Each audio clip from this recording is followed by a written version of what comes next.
अस्सलामुअलैकुम and welcome back to Hungry Bite Karachi. आज की रेसिपी भी विंटर स्पेशल में है। सर्दियों को एंजॉय करने के लिए हम मुख्तलिफ किस्म की चीज़ें खाते हैं जिससे हमारी बॉडी में ताकत भी हो और एनर्जी आए और सर्दी भी कम लगे। तो बाजरे की रोटी और लड्डू तो आपने खाए होंगे, लेकिन ये तिल की टिक्की बाजरे के साथ बहुत ही आसान है बनाना और इसको खाने में भी बहुत मज़ा आता है। ये ग्लूटीन फ्री है और डायबिटीज़ वाले भी इसे आराम से खा सकते हैं। तो इसको बनाना बहुत ही आसान है। तो आज की रेसिपी में मैं आपको दिखाती हूँ कि बाजरे की तिल वाली टिक्की कैसे आए। देखते हैं कि किस तरह बनती है। बाजरे की क्रिस्पी टिकिया बनाना निहायत ही आसान है और खाने में भी बहुत मज़े की होती है। इतनी क्रिस्पी और मज़े की होती है कि आप इसको बना के स्टोर भी कर सकते हैं। इसको बनाने का मुकम्मल तरीका मैं आपको इसी वीडियो में बताऊंगी। तो आइए देखते हैं हम ये मज़ेदार सी टिकिया कैसे जल्दी से बना सकते हैं और गरम गरम होने के बाद इसको खाने में और भी मज़ा आता है। इतनी अच्छी वीडियो के लिए तो लाइक और कमेंट्स कर लें। बाजरा निहायत ही मुफीद होता है। इसकी रोटी, खीर, दलिया और बहुत सारी चीज़ें बनती हैं। सर्दियों में ये खाना निहायत मुफीद होता है। इसका बना हुआ आटा भी मिलता है। बाज़ार से बना हुआ आटा 50 ग्राम आप ले लें, जो बहुत सारी चीज़ों में इस्तेमाल होगा। यहाँ पर देसी गुड़ और इंडियन गुड़ भी है और बहुत ही मुफीद होता है। गुड़ खाने के भी बहुत फ़ायदे हैं।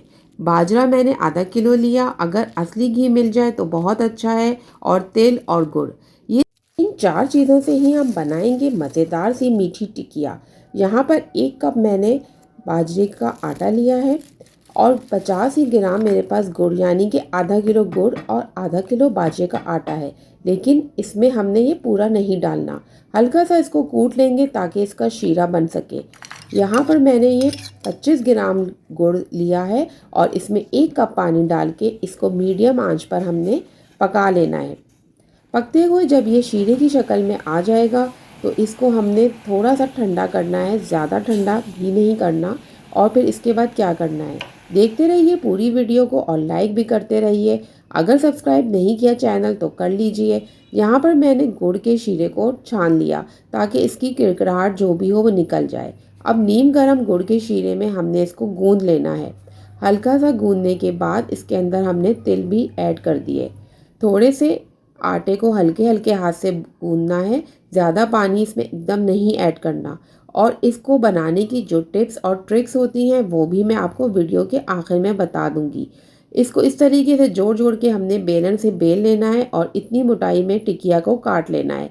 अगर आपको ऐसी सहूलत ना हो तो आप हाथ से भी बना सकते हैं। दोनों तरीके से बता रही हूँ, जो आपको आसान लगे आप उससे कर लें। और इसके बाद इसमें तिल लगाने हैं।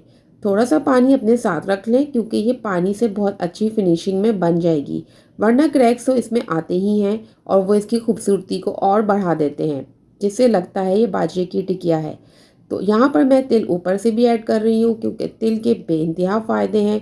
सर्दी के मौसम में ये हमें सर्दी, गर्मी और नज़ले से बचाता है। यहाँ पर देसी घी ले लें या फिर आप कोई सा भी घी लीजिएगा, ऑयल ना लीजिएगा। मीडियम आंच पे हमने इसको तलना है क्योंकि इसको कच्चा नहीं अंदर से छोड़ना।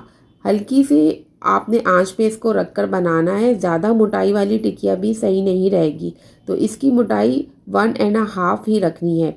इस तरह से मोटाई कम रखने से ये जल्दी अंदर से गल जाएंगी। और इसको मीडियम आंच पर आपने जलाना नहीं है, बल्कि इस तरह से हल्के उसमें पकाना है। यहाँ पर ये मैं टर्न कर रही हूँ, इनका कलर सुर्ख हो गया था एक साइड से, दूसरी तरफ से भी पलट दें। इसके अंदर जितनी भी चीज़ें हैं वो सर्दियों में निहायत ही मुफीद हैं, यानी कि बाजरा, तेल और गुड़, ये तीनों चीज़ें मिलके बहुत ही एनर्जी बूस्टर बन जाती हैं। और इसको बना के आप रख लें, बच्चों को दें, बूढ़ों को दें, बुज़ुर्ग जो भी खाएंगे उनके अंदर भी बहुत एनर्जी और ताकत आएगी। हड्डियाँ भी मजबूत होती हैं इसको खाने से। तिल के भी अपने फ़वाइद हैं और गुड़ के अपने। ऐसी ही बेनिफिट चीज़ों को मैं आप लोगों के लिए बनाती हूँ ताकि आपको फ़ायदा भी हो और ये बनाने में आसान भी है। ये आयरन का बहुत अच्छा सोर्स होता है गुड़। अगर आप इसको वैसे भी लें तो ये आपकी एलर्जिक जो सर्दी में नज़ला ज़ुकाम होता है उसको भी ख़त्म करता है। खाने के बाद गुड़ वैसे भी थोड़ा सा ले लें तो गैस की प्रॉब्लम ख़त्म हो जाती है और खाना भी हज़म होता है। ये आपकी इम्यूनिटी सिस्टम को भी बहुत बूस्ट करता है। यहाँ पर मेरी टिकिया तो बहुत मज़े की बन चुकी थी और इनको रखने के बाद इनको खाने का और भी मज़ा आता है, क्योंकि रखने के बाद ये थोड़ी क्रिस्पी हो जाती हैं। तो यहाँ पर मैंने इनको पेपर पे निकाल लिया था, जो भी इसके अंदर ऑयल था वो ये ऑब्ज़र्व कर लेंगे।